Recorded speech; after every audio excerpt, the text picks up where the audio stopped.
পশ্চিমা বিশ্বে শেখ মনসুরের পরিচিতি ফুটবলে অন্যতম সফল বিনিয়োগকারী হিসেবে। তবে পর্দার আড়ালে আছে তার আরও এক রূপ।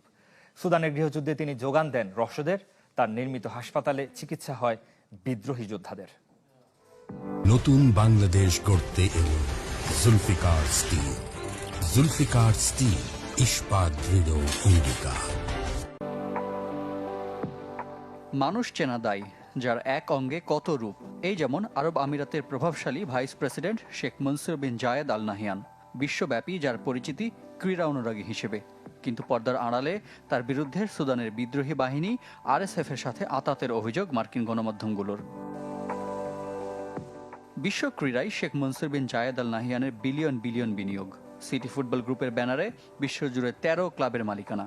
Premier league giant Manchester city, MLS এর club new York city FC, লা লিগার জিরোনা, ভারতের মুম্বাই সিটি এফসি আছে, যার মধ্যে বিনিয়োগ প্রায় $৮ বিলিয়ন।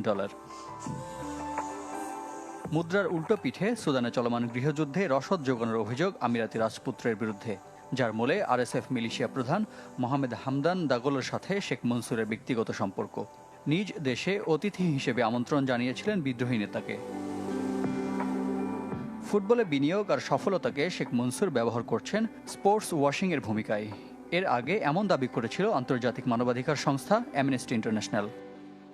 শেখ মনসুর ও তার ক্লাব ফুটবলে তাদের সফলতাকে ঢাল হিসেবে ব্যবহার করছে, যা দিয়ে মানবাধিকারের চরম লঙ্ঘনকে ধামাচাপা দেয় এই লক্ষ্য।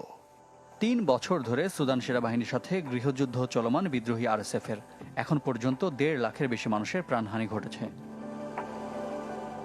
রিফাত হোসেন, চ্যানেল 24।